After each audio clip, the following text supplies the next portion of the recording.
Здравствуйте, меня зовут Курбасов Станислав, ученик 9 класса. Разработка проекта по теме «Специализированное рабочее место для детей с ограниченными возможностями».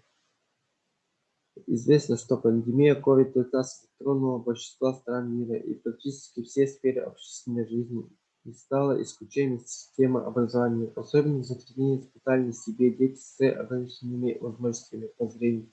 Маленькие экраны, неудобные клавиатуры телефонов принесли много неудобств.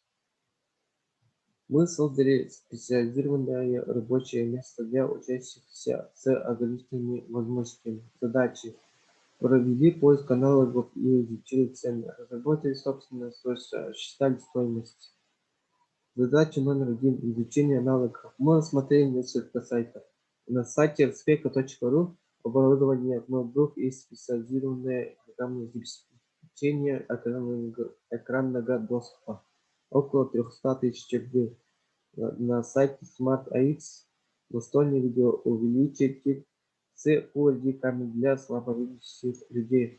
160 тысяч рублей. На том же сайте Transformer HD это высокопроизводительный портативный видеоувеличитель с Full HD камерой с Wi-Fi подключением. 200 тысяч рублей.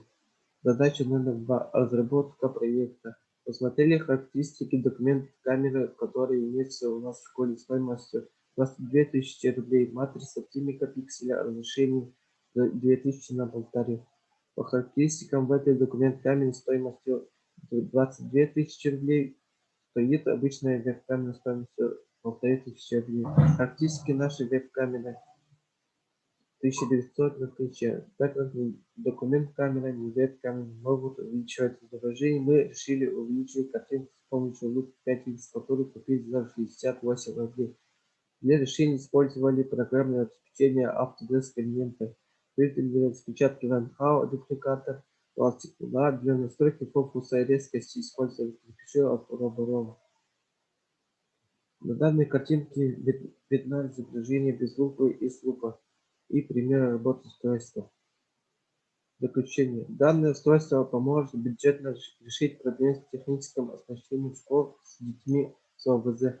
Учитель может использовать как документ камеры. Себестоимость проекта составила: веб-камера 1500 рублей, лупа 68, всего 1568 рублей. Спасибо за внимание.